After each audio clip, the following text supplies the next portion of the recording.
prochaines années, le système de retraite sera en moyenne déficitaire, quelle que soit la convention et le scénario retenu. Ça, c'est écrit dans le rapport. Et c'est pour ça qu'on fait cette réforme. D'abord, l'utilité de la réforme, il y a un excédent de 3 milliards cette année. Il n'y a pas besoin de cette réforme aujourd'hui. Et même dans 10 ans, il y aura peut-être un petit déficit qui peut être comblé autour. Soit quelqu'un qui s'apprêterait à aller chez BlackRock, ou quelqu'un qui a déjà été chez BlackRock et est revenu dans la fonction publique et donne des conseils. Alors qu'est-ce qu'il dirait, le monsieur BlackRock? Il dirait, écoutez, vous autres l'État, baissez, vous donniez 57, ne donnez que 54. Parce que si vous donnez que 54, ça va perturber, ou 50, ou 40, ça va perturber l'équilibre financier global, et comme le système que vous avez inventé est universel, c'est donc par rapport à la masse globale que ça va se calculer. Génial, on sera donc obligé de prendre une mesure d'âge, ou une mesure de valeur de points, pour punir, en plus en jetant des pierres aux fonctionnaires, ce qui est toujours très bien vu d'un BlackRockiste.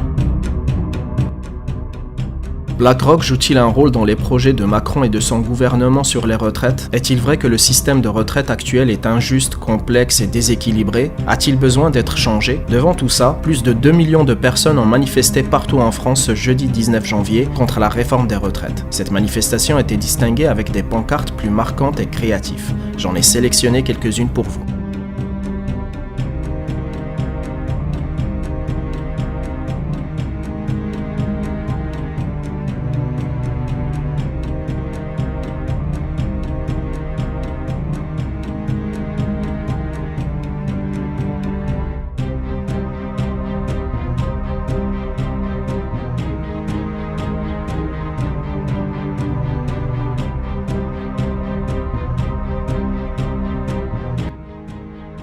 Selon la nouvelle réforme, l'âge légal de départ à la retraite atteindra 64 ans, contre 62 ans aujourd'hui. Il sera progressivement relevé au rythme de 3 mois par an à partir du 1er septembre prochain jusqu'à ce qu'il atteindra la cible de 64 ans en 2030.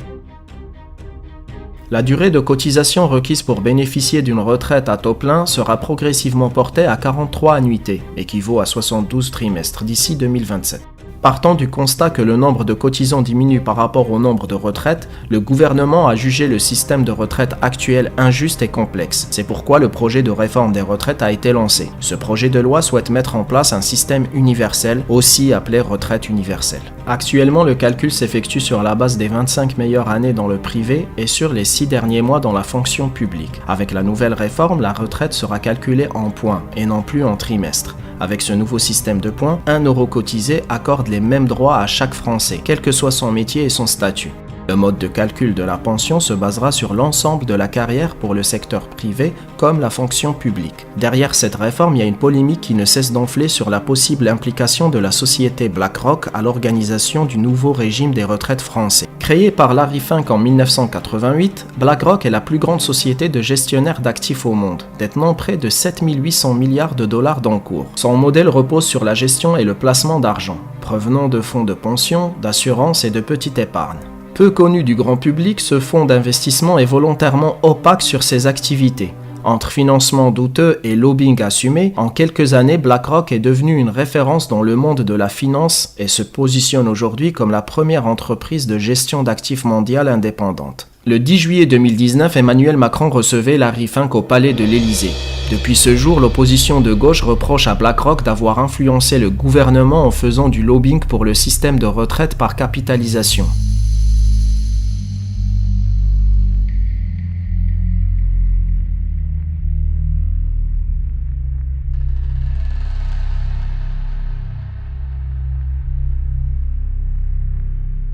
L'élévation au grade d'officier de la Légion d'honneur de Jean-François Cirelli, président de BlackRock en France, n'a fait que renforcer cette croyance. Les opposants à la réforme craignent que l'actuel système de retraite par répartition ne se transforme en système de retraite par capitalisation. Le BlackRock s'est mis à racheter, à surpondérer la dette française dans ses investissements. Il rachète la dette française depuis 2017 massivement. Si mes souvenirs sont bons, à hauteur de 130 milliards. Quand vous achetez la dette comme ça, derrière Emmanuel Macron, Bruno Le Maire peut venir en disant « Regardez, les investisseurs internationaux ont confiance en nous ». Et c'est d'une certaine manière, BlackRock donne un plat de lentilles à Emmanuel Macron, et en échange de quoi vous avez toute une politique donc déjà d'ouverture des retraites. La réforme des retraites actuelle, quand on regarde la manière dont elle est en train de se déployer, elle n'est pas là pour équilibrer un système, elle est là pour ouvrir un coffre-fort et l'ouvrir à un prédateur. Et un prédateur qui va venir se servir dedans et il ne restera que des larmes pour pleurer. Le lien entre ce fonds d'investissement américain et le système de retraite français n'est pas évident à première vue. Et pourtant, cette réforme est l'occasion idéale pour ramener de nouveaux clients auprès du gestionnaire multinational. Plus précisément, si un gouvernement diminue la cotisation pour la retraite, et donc la somme versée aux personnes concernées, les personnes à la retraite verront leur pension diminuer. Ce changement dans l'organisation du régime des retraites les obligerait ainsi à souscrire à une assurance retraite privée complémentaire, ce qui serait très profitable à une société comme BlackRock. Il incite les épargnants des classes supérieures à se tourner vers des fonds de placement privés et BlackRock l'a bien compris. Les Français l'ignorent, mais une partie de la réforme des retraites a déjà été votée. Elle a été votée dans la loi Pacte et depuis un peu plus d'un mois, votre gouvernement a en effet autorisé le géant des fonds de pension américains, BlackRock, qui pèse plus de 6 000 milliards d'euros, à collecter directement la retraite privée des Français. Si votre réforme va à son terme, les affaires de BlackRock prendront donc un formidable essor en France, puisque plafonnant le système universel à 3 fois le plafond de la sécurité sociale, les 300 000 plus hauts revenus de notre pays, aujourd'hui pris en charge dans la solidarité nationale par les caisses complémentaires, n'auront pas d'autre choix que de se tourner vers un système d'assurance privée. Plus grave, en perdant ces plus hauts cotisants, notre système universel perdra chaque année environ 3 milliards d'euros de cotisations. Vous cherchez donc à reprendre légitimement 6 milliards d'euros aux régimes spéciaux, mais en même temps, vous offrez 3 milliards d'euros aux fonds de pension.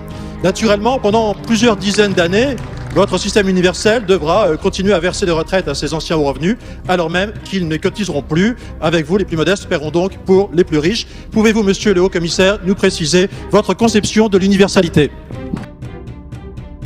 Depuis plusieurs années, BlackRock se montre intéressé pour mettre la main sur une partie de l'épargne des actifs français les mieux payés, afin de les orienter vers l'épargne retraite.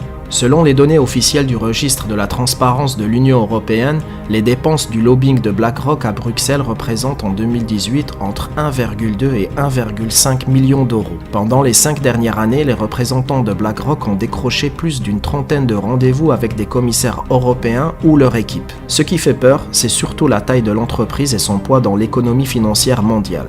BlackRock domine les marchés du monde entier, ce qui signifie que le géant américain serait également susceptible de mettre l'ensemble du système financier et donc de notre épargne retraite en danger s'il venait à tomber en difficulté. Sachant qu'en 1986, dans sa jeunesse, Larry Fink a spéculé sur une hausse des taux d'intérêt, mais l'inverse se produit. Il fait perdre 100 millions de dollars à son employeur. Les pertes étaient colossales qui l'ont mis en placard. Il quitta la firme 2 ans plus tard.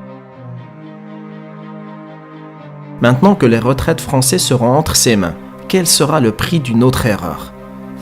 C'est tout pour moi, j'espère que la vidéo vous a apporté quelque chose. N'oubliez pas de vous abonner pour savoir ce qui se passe autour de vous.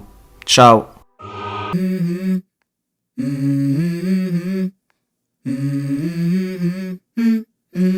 Let's go. I wake up to a little bit of drool on my pillow, feel like it's gonna be a bad day.